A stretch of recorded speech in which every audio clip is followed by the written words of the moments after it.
নমস্কার বন্ধু, আজকে আমরা আলোচনা করব পশ্চিমবঙ্গের সরকারি কর্মচারীদের মহার্ঘ ভাতা বা ডিএ মামলা নিয়ে।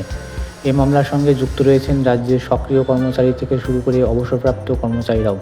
প্রশ্ন হচ্ছে, ডিএ কতটা বকেয়া আছে, কিভাবে হিসাব করা হয়েছে, কার আদালতে এই দাবি কেন উঠল। চলুন একে একে পরিষ্কারভাবে জেনে নিই। ডিএ বকেয়ার সমস্যার সূচনা। প্রথমে বলা দরকার, 1 জুলাই 2009 থেকে পশ্চিমবঙ্গের কর্মচারীরা কেন্দ্রীয় হারের মতো ডিএ পাননি। বামফ্রন্ট সরকার থাকাকালীন 3 কিস্তি ডিএ দেওয়া হয়নি। এরপর যখন নতুন সরকার ক্ষমতায় আসে তখন পরিস্থিতি আরও জটিল হয়। উদাহরণস্বরূপ, 1 জানুয়ারি 2016 সালে কেন্দ্রীয় সরকারি কর্মচারীরা পেয়ে গিয়েছিলেন 125% ডিএ, কিন্তু রাজ্যের কর্মচারীরা তখন পাচ্ছিলেন মাত্র 70% ডিএ, অর্থাৎ প্রায় 50% কম। এই বিশাল ফারাকটাই মূল সমস্যার শিকড়।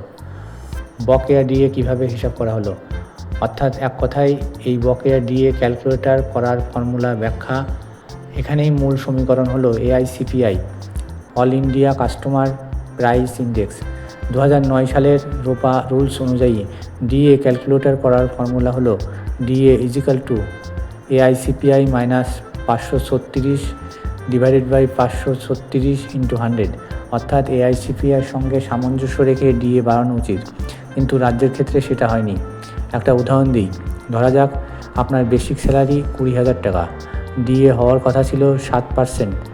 এটা যদি 54 মাস বকেয়া থাকে তাহলে 20,000 ইন্টু 7% ইন্টু 54 বিশাল অঙ্ক দাঁড়ায়। এভাবেই লাখ লাখ কর্মচারীর বকেয়া জমে গেছে। বকেয়ার সময়কাল ও দেরি, এই দেরিটা 1-2 মাসের নয়। কেউ 54 মাস দেরিতে ডিএ পেয়েছেন, কেউ 48 মাস, কেউ 36 মাস, আবার অনেকের 18 মাস পর্যন্ত দেরি হয়েছে। এমনকি 2014 সালের 7% ডিএ, যা জুলাইয়ে দেওয়ার কথা ছিল, সেটা কর্মচারীরা হাতে পেয়েছেন প্রায় 5 বছর পরে, 2019 সালে। ভাবুন তো এই সময়ের মধ্যে কতটা বকেয়া জমে গেছে। সরকার কয়েকবার একসঙ্গে কিস্তিতে কিছুটা পরিশোধ করেছে, যেমন একেবারে 25% দিয়ে দেওয়া হয়েছিল, যদিও সেটি আসলে 4 কিস্তি মিলিয়ে দেওয়া, কিন্তু তাতে সমস্যার সমাধান হয়নি। মামলার কারণ, এখন প্রশ্ন উঠছে কেন এই মামলা সুপ্রিম কোর্ট পর্যন্ত গড়ালো। কারণ পরিষ্কার, 2009 থেকে নিয়মিত এআইসিপিআই অনুযায়ী ডিএ মেলেনি। যদি কর্মচারীরা নিয়মিতভাবে পেতেন তাহলে মামলার প্রয়োজন হতো না। Confederation of state government employees একাধিকবার ট্রাইব্যুনাল, হাইকোর্ট এবং অবশেষে সুপ্রিম কোর্টে বিষয়টি তুলেছে। তাদের দাবি, কেন্দ্রীয় সরকারের মতো হারে ডিএ মেলাই কর্মচারীদের অধিকার।